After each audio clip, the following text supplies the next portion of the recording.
On any other night, I loved living alone. Fucking loved it.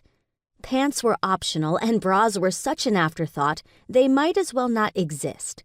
On some days, they were shed at the door and flung onto the couch, where they'd hang out for a couple of hours, while I showered with the door open and walked around naked for no reason. 90% of the time, in my little 18th Street apartment, I was in some state of undress. In a t-shirt and panties, or just panties. Sometimes a robe left untied. Sweats in a bra? Perhaps. Or maybe nothing at all. It was my personal retaliation for having gone my first 25 years without my own bedroom, without my own voice, or taste, or tiny lick of independence. Thanks to that late start, I loved the freedom of living alone like a normal person loved their mother or spouse.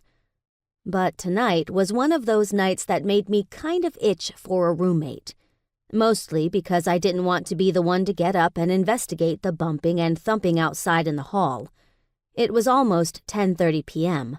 All I wanted at this hour was to play some Sia, pour some wine, and risk the safety of my iPad as I read it in the bath.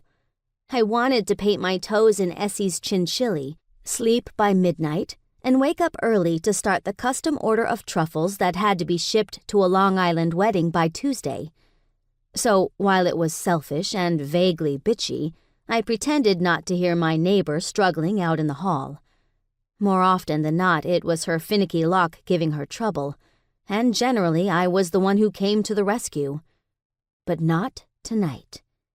"You'll figure it out, Tess," I whispered, as I finally let myself close my eyes and breathe in the lavender steam. I sighed as I leaned slowly back in the hot water, soaking in the Epsom salts and feeling them start to buzz against my skin. But the second my head touched my bath pillow, a loud noise sounded outside. My eyes flew back open as I waited to hear it again. I breathed out when several seconds of silence passed, even waited another few to be safe. Once I ruled that the coast was clear, I grabbed my glass of wine and relaxed once more. But my back had barely hit the tub before the sound came back louder. Thump. "Tess!" I groaned to myself, sitting up and staring out my bathroom door. I waited to hear a strike 3, but instead of a thump this time, it was a splintering crash. Shit! Water sloshed onto the floor as I immediately jumped up and grabbed my robe, my heart beating fast as I imagined Tess bleeding on the floor in the hall, surrounded by a million shards of glass, all because I wouldn't get out of my bath. Shit, shit, shit! I cursed myself as my feet tracked water all throughout the house, till I breathlessly reached the door, my fingers unlatching all 3 locks at lightning speed before gripping the knob and swinging it wide open. And once the door was open, I stared. Then I stared some more. Holy what?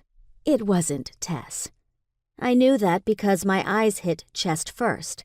Wide, hard chest stretching the soft cotton of a heather gray V-neck.